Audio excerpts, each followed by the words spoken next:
Imagine you're 12 years old, not in school, not playing, but standing at an altar, handed over to a man twice your age, because your father signed your life away to close a deal.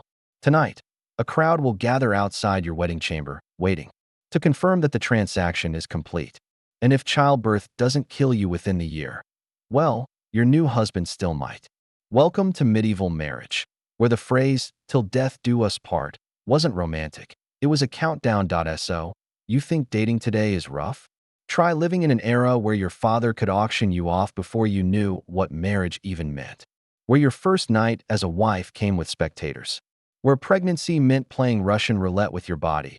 And the word divorce was as mythical as dragons. By the end of this story, you'll be thanking every algorithm that gave you a dating app, because what our ancestors endured in the name of marriage makes even your most disastrous heartbreak feel like a happy ending. Don't blink. The worst part comes at the very end. Let's begin with Margaret Beaufort, a noble girl, caught in the jaws of England's blood-soaked dynastic game.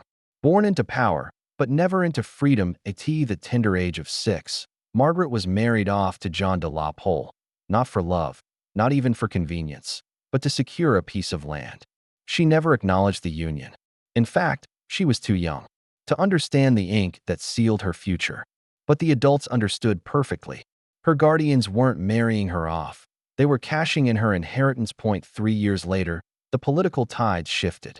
That first marriage? Erased, nullified like a bad investment. And Margaret? Sold again. Her next husband was Edmund Tudor. He was 24. Margaret? Just 12. Now, technically, medieval law allowed these marriages. But there was an unwritten rule. Wait until the bride was 14 before you made things official. Edmund couldn't wait. Within months, Margaret was pregnant. She would deliver England's future king, Henry VII. But at what cost? The act of bringing him into the world nearly killed her. She never bore another child. Her body, broken at 13. But Margaret's tragedy wasn't rare. Meet Isabella of Valois, daughter of France's king. In 1396, she was married to Richard II of England. She was 6 years and 5 days old. Her dowry included miniature silver furniture for her dolls. The contract explicitly stated the marriage couldn't be consummated until her 12th birthday. Even in a time of brutal norms, this was considered extreme. But let's be clear, these weren't accidental atrocities. They were deliberate deals. Medieval marriage wasn't about love. It was about leverage. Daughters weren't seen as blessings, they were assets. If you had a girl with land and titles, you didn't raise her, you traded her. Before disease, famine, or war could wipe out your legacy, you made sure her inheritance worked for you. Nobles played the marriage market like gamblers in a dying casino, and it worked. Because the church, supposedly the guardian of moral law, rarely interfered. They had rules, yes, like not consummating before 14. But when kings and dukes came knocking with gold and treaties, morality went out the stained glass window. Let's rewind to the everyday. Not every medieval couple walked this path. Peasants and merchants often married later, late teens, even early 20s. But for the upper classes, the ones with something to lose, childhood marriages were routine. To be rich meant to be vulnerable. So they secured alliances early. And the collateral? Their daughters. For girls like Margaret and Isabella, childhood ended the moment someone decided their innocence was worth less than their inheritance. And yet, this was just the beginning. The wedding night horror show. If the wedding was the transaction, then the wedding night was the receipt. Forget romantic getaways. In medieval times, your friends, family, even local clergy walked you to the bedroom, not to say goodbye, but to watch you undress and bless the marital bed. In some noble houses, witnesses stayed just outside the curtains, waiting to hear the sounds that confirmed the deed was done. This wasn't fantasy. This was law. Without consummation, the marriage wasn't real. No inheritance. No alliance. No legitimacy. Take Margaret of York, married to Charles the Bold in 1469. The bedding ceremony was so public, so political, that dozens of nobles watched the ritual like it was royal theater. Because if it wasn't consummated, the entire kingdom could unravel. In some regions, Scandinavia, for instance, public bedding was literally required by law. Even England's Charles I eventually refused the tradition. He locked the door.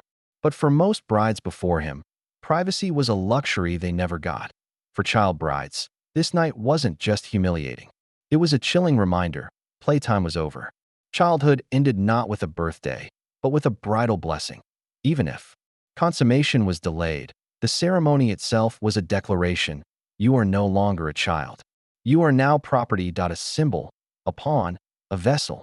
If you thought the public wedding night was the worst of it, you're not ready for what came next. Because in medieval Europe, the moment a woman became a wife, she also became a battlefield.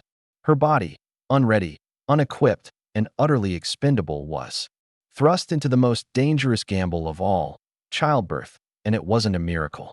It was a death sentence. Let's return to Margaret Beaufort, 12 years old and already carrying a future king. By the time she was 7 months pregnant, her husband Edmund Tudor was dead from plague, and Margaret was forced to journey through a brutal winter to Pembroke Castle, alone, frightened, and barely old enough to bleed. On January 28, 1457, she went into labor. Her confessor later wrote that it was a miracle such a child could be born of so little a personage. Translation: her body was so small, so undeveloped, that both she and the baby were expected to die. She survived, but not unscathed. The damage was catastrophic. She would never conceive again. This was the reality for countless women. Pregnancy. Roughly 1 in 3 women died in childbirth or from its aftermath during the medieval period. Let that sink in. Every pregnancy was a spin of the chamber. No one knew what germs were.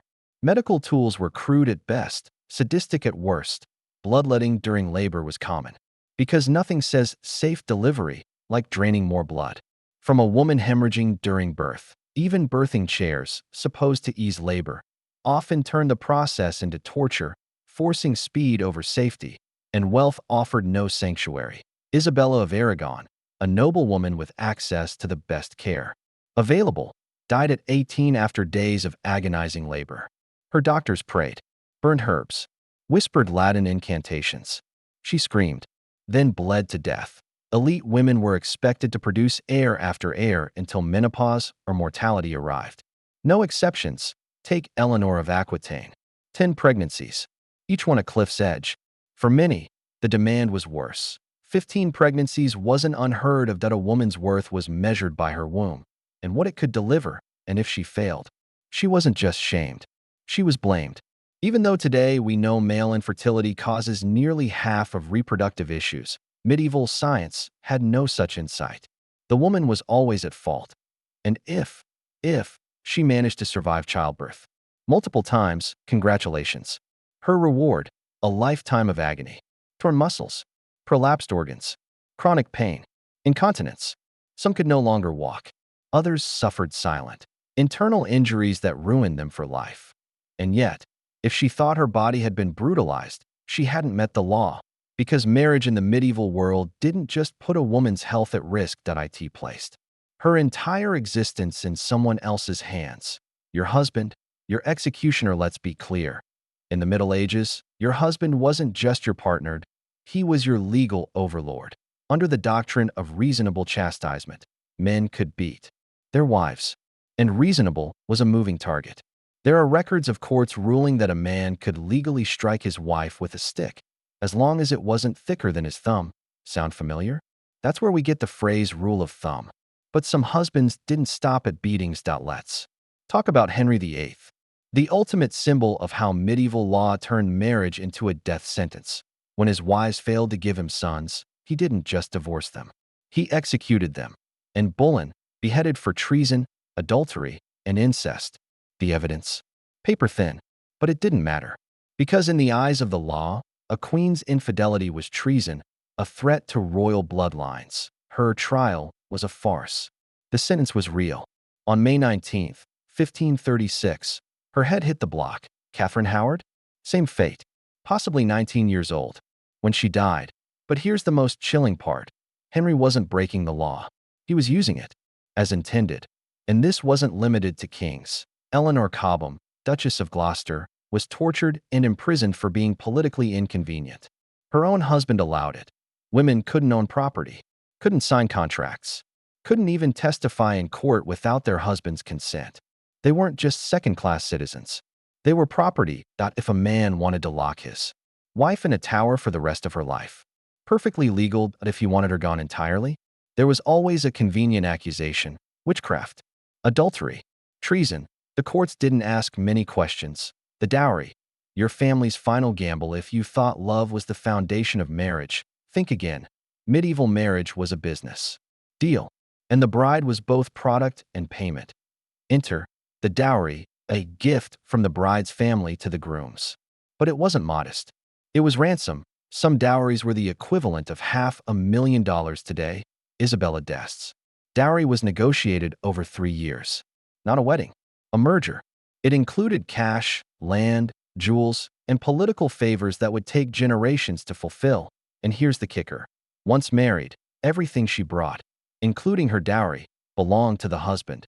She went from her father's property to her husband's, dragging her own price tag with her. If he died, she often lost it all. Most widows found themselves penniless. Husbands' wealth usually passed to male relatives, not wives. Some remarried out of desperation.